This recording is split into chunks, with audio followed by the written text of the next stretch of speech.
এ এলাকায় কোনো ধরনের মাদক থাকবে না, এ এলাকায় কোনো ধরনের চাঁদাবাজ থাকবে না, এ এলাকায় কোনো ধরনের ভূমি দখলকারী থাকতে পারবে না।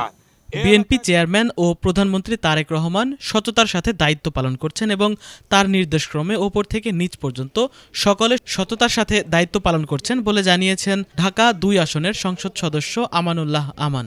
বৃহস্পতিবার বিকেলে ঢাকা ২ আসনের অন্তর্গত সাভারের তেঁতুলঝোড়া ইউনিয়নে বিভিন্ন সড়কের উদ্বোধন শেষে সাংবাদিকদের সাথে আলাপকালে তিনি একথা বলেন।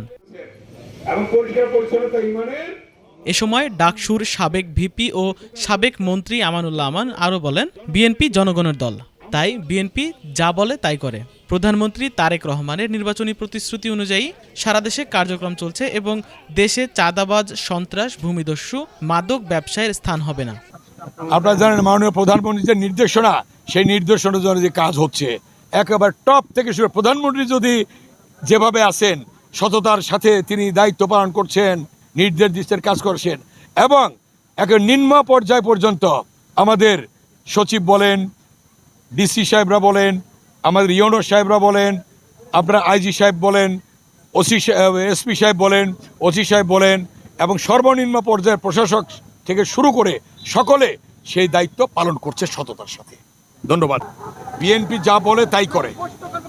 আমাদের বিএনপি চেয়ারম্যান মাননীয় প্রধানমন্ত্রী জনাব তারেক রহমান নির্বাচনের পূর্বে যে প্রতিশ্রুতি ব্যক্ত করেছিলেন, সেই প্রতিশ্রুতি অনুযায়ী তিনি সকল কর্মকাণ্ড শুরু করে দিয়েছেন।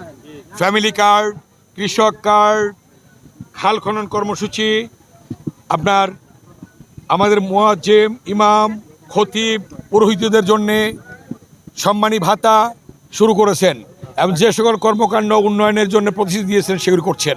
তারই প্রতিশ্রুতি অনুযায়ী আমরা নির্বাচনের পূর্বে যে প্রতিশ্রুতি ব্যক্ত করেছিলাম এই তেঁতুলজোড়া ইউনিয়নে, আমিনবাজারে, ভাকুরতা এবং কেরানীগঞ্জের ৭ ইউনিয়নে, ঢাকা ২ আসনে যে প্রতিশ্রুতি সেই প্রতিশ্রুতিগুলি আমরা এখন পূরণ করছি। সরকারের মাত্র 2 মাস, সোয়া 2 মাস। অতএব আমরা এই প্রতিশ্রুতি পূরণ করার মধ্য দিয়ে জনগণের পাশে আমরা দাঁড়াতে চাই, জনগণের সেবক হিসেবে দাঁড়াতে চাই, জনগণের শান্তি চাই। এ এলাকায় কোনো ধরনের মাদক থাকবে না, এ এলাকায় কোনো ধরনের চাঁদাবাজ থাকবে না, এ এলাকায় কোনো ধরনের ভূমি দখলকারী থাকতে পারবে না, এ এলাকায় কোনো ধরনের সন্ত্রাসী থাকতে পারবে না, এ এলাকায় কোনো ধরনের অস্ত্রধারী থাকতে পারবে না। এ এলাকার জনগণকে আমরা শান্তির নীড় হিসাবে আমরা দেখাতে চাই, দেখতে চাই, এবং বিএনপি এবং অঙ্গ সহযোগী সংগঠনের সকল নেতাকর্মী এ ব্যাপারে প্রতিশ্রুতিবদ্ধ, এলাকার জনগণ প্রতিশ্রুতিবদ্ধ, সে ব্যাপারে আমরা আমাদের কর্মকাণ্ড চালিয়ে যাচ্ছি।